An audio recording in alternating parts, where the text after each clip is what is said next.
Tesla just sent out its earnings report for Q1 2022, and in Tesla fashion, it was yet another record-breaking quarter. Hi, welcome to Eco Electric, where you will be getting the latest news, updates, and stories concerning Tesla, Rivian, and more. If you enjoy the content we put out, support us by giving this video a like, and why not subscribe? Don't forget to hit the bell icon as well, so that you will be the first to know each time we release a new video. In terms of cash and products manufactured, Tesla's operating cash flow capped at $2.2 billion in Q1, and profitability was $3.6 billion with a 19.2% operating margin in Q1. Under their operation activities, Tesla summarized how production and deliveries started from Gigafactory Berlin in March, likewise Gigafactory Texas in April. Under revenue, Tesla mentions that the year-over-year growth was 81% for Q1, translating to $18.8 billion. That is huge and very impressive for Tesla, seeing that this growth is amid a deep chip and battery shortage crisis.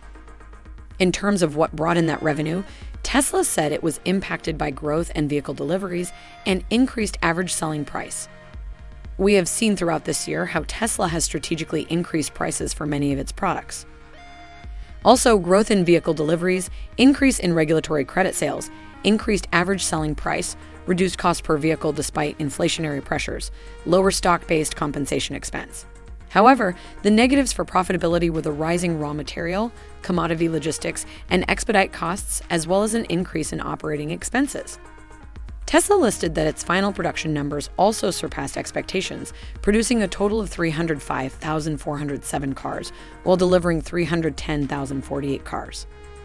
Tesla also mentioned that its solar and storage deployment arm rather performed poorly, with its numbers going down than expected. In Q4 of 2021, Tesla's solar deployment stood at 85 megawatts, whereas only 48 megawatts in Q1 of 2022 were installed. For storage deployment, it was 978 megawatt hours in Q4 of last year, and even higher than that was deployment in Q3, which is now down to 846 megawatt hours in Q1. For Tesla's supercharger stations, installed charging stations are now up to a grand total of 3,724 stations, hosting 33,657 stalls worldwide. It is incredibly impressive what Tesla has achieved this quarter, even with the crushing supply problems. Tesla revealed something big in its report, stating that they have officially delivered the first vehicles with 4680 in-house made cells. The vehicles are made with the casted front body and structural battery packs. Quote, in April 2022, we began model-wide deliveries from our new factory in Austin, Texas, at our Cyber Rodeo opening party. We delivered the first vehicles with 4,680 in-house made cells, single-piece front body castings, and structural battery packs. These cars were delivered to employees, and most of them were the standard range configuration of 4680 cells with 279-mile range. Also in the report, we get that Texas will continue producing Model Ys with the 2170 cells non-structural packs, while ramping up production for structural packs of 4680 cells. We earlier thought Texas was going to exclusively produce the 4680 cells Model Ys with structural battery packs, but as we've seen with 4680 cells, it is taking some time to scale up, so in the processing of scaling production for said car, it is going to continue producing the 2170 cells Tesla Model Ys it already knows how to do so well. For Giga Berlin, they say, quote, production at Giga Berlin started in March 2022 using non-structural packs with 2170 cells for the start of production. Ultimately, Giga Berlin will be able to produce Model Ys using both structural packs with 4680 cells as well as non-structural packs with 2170 cells. Same with Texas, Giga Berlin will continue making Model Ys with 2170 cells while ramping up production for 4680 cell structural battery packs.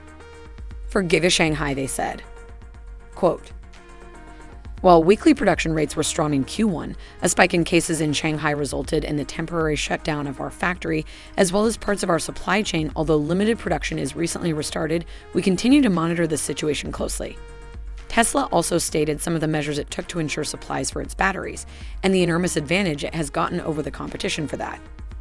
Quote, diversification of battery chemistries is critical for long-term capacity growth to better optimize our products for their various use cases and expand our supplier base. Tesla introduced LFP batteries to its lineup some time ago, and now nearly half of all Tesla vehicles produced in Q1 were equipped with these batteries. reducing Tesla's dependency on nickel or cobalt, which are getting crazy expensive right now with dwindling supplies. Quote, currently, LFP batteries are used in most of our standard range vehicle products, as well as commercial energy storage applications. As a result of our energy-efficient motors, a Model 3 with an LFP battery can still achieve a 267-mile EPA range.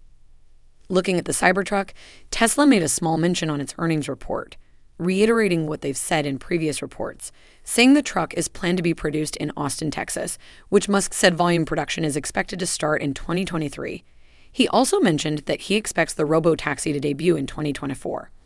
From all indications, Tesla has shifted talk of its $25,000 car to the robotaxi vehicles. From this, we get that Tesla will design something new and cheap exclusively for use as its robotaxi.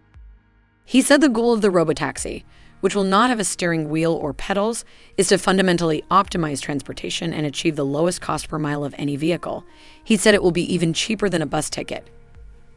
For that to happen, Tesla has to get FSD out of beta. If an anticipated date of the robotaxi has been given, which is 2024, that only means Tesla is very close with achieving FSD. For this year, Musk said Tesla is aiming for a possible goal of 1.5 million cars this year. The 4680 cells should be at volume production in Q3, but definitely Q4. If you like this video, hit the like button. Send us your thoughts and comments in the comment section below. Be sure to subscribe for more. Thanks for watching.